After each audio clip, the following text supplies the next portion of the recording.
आज की कहानी का नाम है परमात्मा और किसान। एक गांव में एक किसान रहता था। वह दिन भर खेत में मेहनत कर उसमें उपजी फसल से अपने परिवार का भरण पोषण करता था।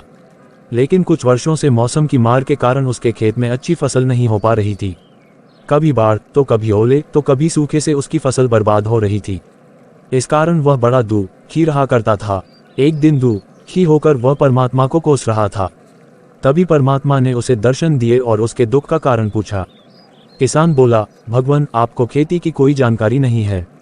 आपके कारण हर साल मेरी फसल बर्बाद हो जाती है और मेरे परिवार के सामने भूखे मरने की नौबत आ जाती है। एक साल मेरे हाथ में मौसम को नियंत्रित करने की शक्ति दे दीजिए, फिर देखिए कैसे मैं फसल लहलहाता हूँ और अन्न के भंडार भर देता हूँ।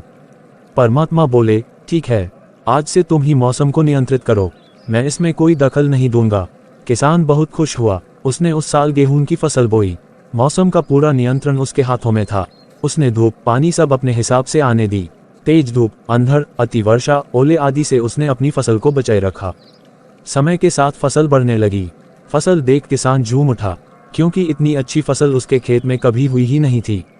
जब कटाई का समय आया तो वह बहुत उत्साहित था। वह मन ही मन सोचने लगा कि अब भगवान को पता चलेगा कि फसल कैसे ली जाती है। इतने साल वे हम किसानों को यूं ही परेशान करते रहे। फसल कटाई का समय आने पर किसान ने फसल की कटाई की तो गेहूं की बालियां देख उसके होश उड़ गए। एक भी बाली के अंदर गेहूं नहीं था। वह विलाप करते हुए परमात्मा को याद करने लगा।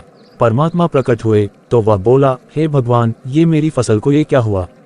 परमात्मा बोले, इस बार सब कुछ तुम्हारे नियंत्रण में था। तुमने हवा, पानी, धूप सब कुछ तो फसल के अनुकूल रखी, फिर भी वह खोखली रह गई।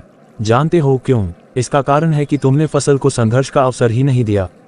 न वह कड़ी धूप में तपी, न ही बारिश की तेज बौछारों को सहा, न ही वह तूफानी अंधड़ से जूझी। इस कारण वे खोखली रह गई। कड़ी धूप, तेज वर्षा, आंधी तूफान जैसी चुनौतियों के आगे फसल खुद को बचाने संघर्ष करती है। इन चुनौतियों का सामना करने से जिस शक्ति और ऊर्जा का संचार उनमें होता है, वही अंततः अन्न के रूप में उनकी बालियों में संग्रहित होता है। इस बार बिना संघर्ष के वे खोखली रह गई। कहानी से सीख, जीवन में चुनौतियां और संघर्ष अति आवश्यक है। चुनौतियां से जूझने और संघर्ष करने से हम में कई आंतरिक गुणों का विकास होता है। हम साहसी, जुझारू और आत्मविश्वासी बनते हैं। ये हमारे व्यक्तित्व और प्रतिभा के विकास में सहायक है। बिना संघर्ष के हम आंतरिक रूप से खोखले रह जाते हैं। सोना भी तपकर की कुंदन बनता है।